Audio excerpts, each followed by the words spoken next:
আমরা মোস্টলি দুইটা লেভেলে পড়াশোনার জন্য বাইরে আসি। প্রথমটা হচ্ছে আন্ডারগ্র্যাড, যেটা আমাদের এইচএসসি অথবা এ লেভেলস অথবা আলিম পরীক্ষা যারা মাদ্রাসায় আছেন সেই লেভেলটা শেষ করার পর যখন আমরা আসি তখন হচ্ছে আন্ডারগ্র্যাড।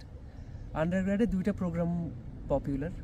প্রথমটা হচ্ছে ব্যাচেলার্স, সবাই জানেন, অনার্স বলি আমরা, ব্যাচেলার অনার্স। আরেকটা হচ্ছে ডিপ্লোমা অথবা সার্টিফিকেশন প্রোগ্রামস।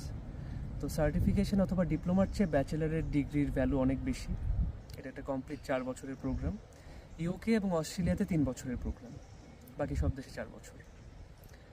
আর সেকেন্ড যে লেভেল সেটা হচ্ছে পোস্ট গ্র্যাজুয়েশন, যেটা আমরা অনার্স শেষ করি, ব্যাচেলার শেষ করি, তারপর যখন আমরা পড়তে আসি, কেউ মাস্টার্সে পড়তে আসি, খুব কম আসি হচ্ছে পিএইচডিতে অথবা এমফিলে।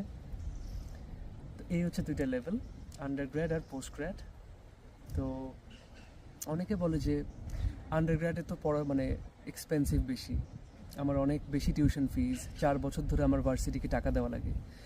4 বছর যদি ভার্সিটিকে আমি টিউশন ফি দেই, 4 বছর কিন্তু আমি পার্ট টাইম কাজও করতে পারি, সেটা কিন্তু ইগনোর করলে চলবে না।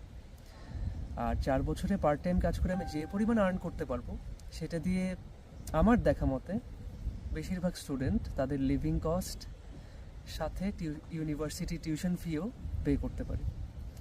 তো ওই 4 বছরে ইউনিভার্সিটিকে অনেক বেশি টাকা দিতে হবে, এটা যাতে আমাকে আমার স্টাডি অ্যাব্রড স্বপ্ন থেকে ডিসকারেজ না করে।